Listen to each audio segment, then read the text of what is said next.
Hello, all. Welcome back. I'm Sabine Priestley, and I am together again with the amazing Siri Oakley. She will be channeling art as I talk about my passions in quantum physics and bioenergetics and expanding consciousness. So, Siri, why don't you take a minute and say hello and introduce yourself and let people know where they can find you. Hello, Happy New Year. Thanks for coming and watching this. I'm Siri, the artist. I'm living in Norway. I am channeling energies from artwork and talks and podcasts and what have you. And right now I am on my new TV channel called The Soul Painter Show in the New Reality TV.com. So that's the easiest way to find me these days. Perfect. And that's beautiful. I was checking out your episodes and it's just fascinating to watch you work. And your music is beautiful. She's a musician too, by the way, because, she doesn't have enough going on. All right. So today I'm going to talk about trying to keep it into this realm that my research has taken me into recently. So we're going to talk about the fact that we're physical beings. And we're going to talk about the fact that at the same time, we're quantum beings. And how expanding consciousness can help us bring all that together so that we can not just know about it intellectually, but make it part of our lives. So that is what's doing today. Siri, if you want to adjust your camera, we can rock and roll. My brushes and I are ready. Perfect. Is that good for you? Yeah, that looks good. Okay, so the first topic, of course, is the physical beings, right? We're physical beings. We live in a three-dimensional reality of space and time, and we're governed by those rules to a large extent. The fun thing is once we start learning more about the quantum side of life, we don't have to be governed by those rules, especially where space and time are concerned. Now, this is fascinating. From the quantum perspective, the mathematics, space and time both go away. It's something like 10 to the minus 33 and 10 to the minus 47. That's a really narrow data set for our entire existence when you think about it. So when I came across that information, I started thinking, well, the amount of light spectrum that we can see and perceive and hear is very, very small. Once again, it's a very small piece of this vast expanse of frequencies that we know exist. That got me into quantum physics in a really, really big way.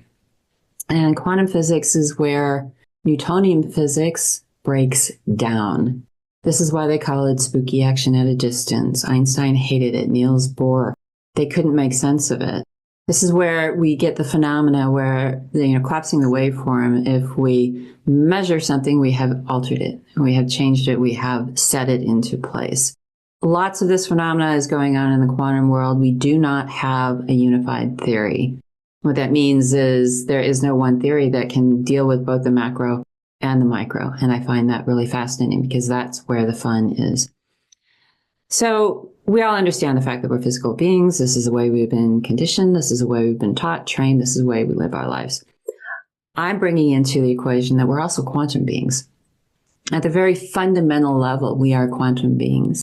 If you take a look at a cellular structure, and just the cell in isolation, there are things going on in there we still don't understand and we can't explain. But it becomes a lot easier if we remember that we're not in isolation. The quantum world exists everywhere around us, and we are a part of it.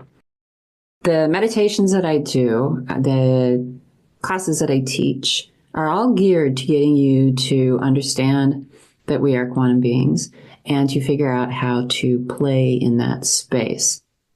It's a beautiful, beautiful space to be. And it's interesting. So expanding consciousness comes into this because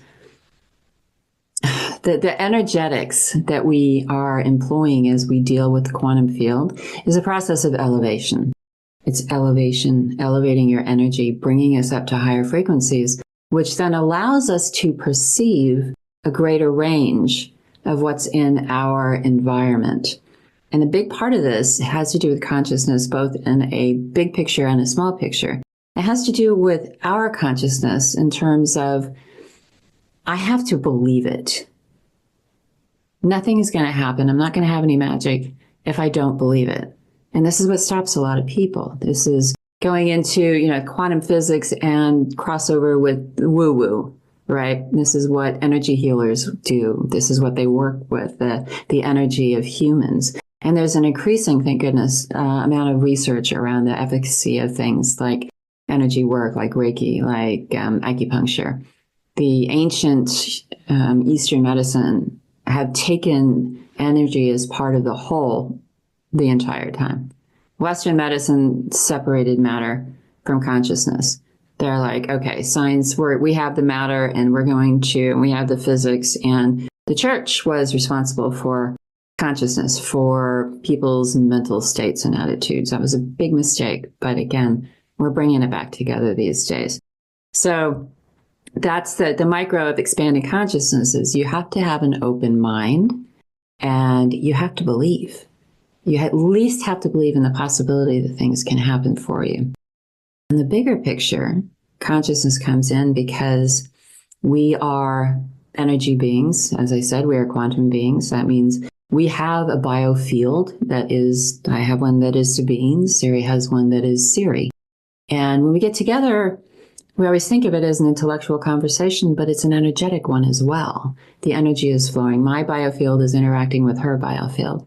And all of us that are existing today and past and future, we are interacting with the overall consciousness, the 0-point field, that which is creating everything. And there's some great talks out there right now in physics about people that are starting to understand that we are part of this collective consciousness. And I just want to say, when I say consciousness, I'm not talking about the consciousness that I experience as a person, as a human. It's, yes, I'm conscious, but there's a much larger consciousness that has created everything. And I don't know if our minds could even grok how that works, but it does make sense. So one of the suppositions in this is that Newtonian physics has always told us that matter is primary. We're trying to get to the smallest particle to figure out how we work and what the building blocks are of us. But they're not thinking about, and the reason they can't find it is because they took consciousness out of the equation. If you think of consciousness as being primary, excuse me, as being primary, as being that which creates everything, a lot of the quantum physics weirdness starts to make sense. Because something is dictating what is happening. And there's a whole discussion around free will and will, and I won't get into that today because I want this to be short and sweet and powerful. So with consciousness, you have to trust, you have to believe, you have to very, very least be curious. And why do you want to do this? Because it's the path to bliss. The meditations that I teach are really good at expanding your mind, expanding your consciousness, and elevating your energy. We want to do practices like this, mindful practices like this, so that we can become more and more and more aware now and now and now and now. We're pretty good at being aware of our thoughts, frequently to our detriment. I teach a course on the monkey mind that helps you get control of the monkey mind, make the invisible visible, and flip the script on what's going on up there so it's not hurting you, it's helping you. So we're expanding consciousness, we're elevating energy so that we can start playing in the quantum field. And that is fun. One of the easiest ways to get started, especially for people that are like on the fence of this, is getting in touch with the energy centers. Like I said, we're in touch with our minds. We know, but we are an energy body. And getting in touch with the energy centers will help you open up your frequency, increase your frequency, expand your consciousness. And this has been a real kick for me. So I got introduced to the energy centers in 2019 by Joe Dispenza, who does 3 series, hour each, plus meditations. And as an engineer, I'm always kind of thinking of, okay, how can we make this really work, but do it a lot faster? I don't think most people have an hour a day for meditation. So when I'm teaching people or coaching them, it's 10 to 15 minutes a day. That's all that you need to do. And it can change your life. So you get to know the energy centers, right? And I've got meditations for that on Insight Timer. They're free. And you get to know your energy centers. And the more you do this, the more incredible it becomes. So I did it for a few years, and I could very quickly tap in. I could feel them.